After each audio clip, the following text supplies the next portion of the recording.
Bonjour Jean-Paul Betbès. Bonjour. La Chine ne compte plus ses jeunes chômeurs. Effectivement, depuis août, elle a décidé d'arrêter ces statistiques où elle comptait les nombres de chômeurs entre 16 et 24 ans en zone urbaine. Elle était arrivée à un chiffre de 21,3% qu'elle trouvait trop fort, inquiétant, et donc elle a arrêté de compter, elle a cassé le thermomètre. En disant bien sûr qu'elle allait améliorer la situation, regarder ailleurs ce qui se passe, en particulier dans les campagnes, pour avoir une vision plus juste et donc moins noire.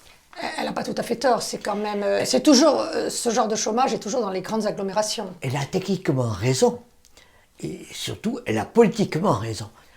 Et techniquement raison, c'est-à-dire qu'on sait très bien que le chômage est un phénomène global et qu'il procède par étapes.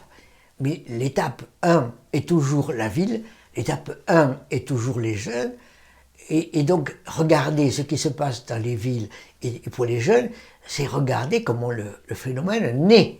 Bien sûr, il y aura évidemment une évolution du chômage et qui arrivera dans les campagnes, et le jour où on le verra dans les campagnes, ce sera massif et ce sera surtout trop tard. Mais ça n'est pas le seul problème. Ça n'est pas le seul problème.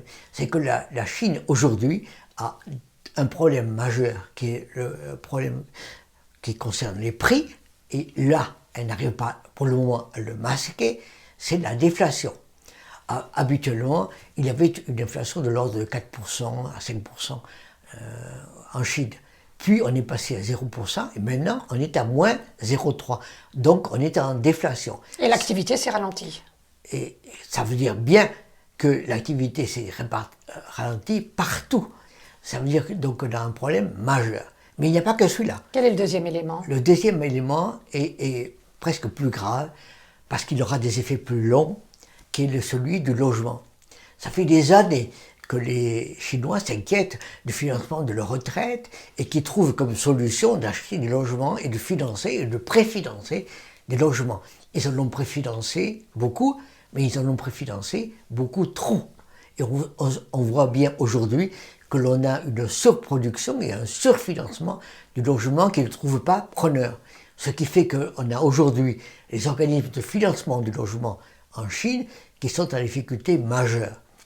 Mais avec des groupes immenses. Evergrande vient juste de dire qu'il était en faillite pour plus de 100 milliards de dollars, au moins.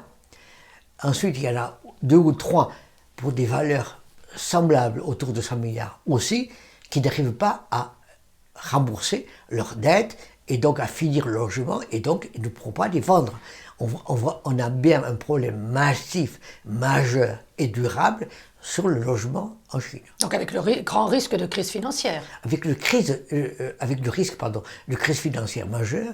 Alors, que font-ils? Évidemment, les Chinois, les autorités chinoises le savent, mais ce qu'elles font est petit bras, si j'ose dire. C'est-à-dire qu'ils ont baissé leur taux d'intérêt là. Ils ont décidé de faire un financement de 50 milliards pour soutenir l'activité économique, mais ceci est très, très au-dessous de ce qu'il faudrait faire. Autrement dit, la Chine est partie pour plusieurs années au moins de ralentissement économique et de crise financière s'ils n'agissent pas fortement. Donc le chômage des jeunes vient d'ailleurs. Le chômage des jeunes vient d'ailleurs et il durera. Merci Jean-Paul Betbès. Je vous invite à vous abonner, je vous invite à liker, je vous invite à en parler, je vous invite à faire des commentaires. Donc je vous invite, merci.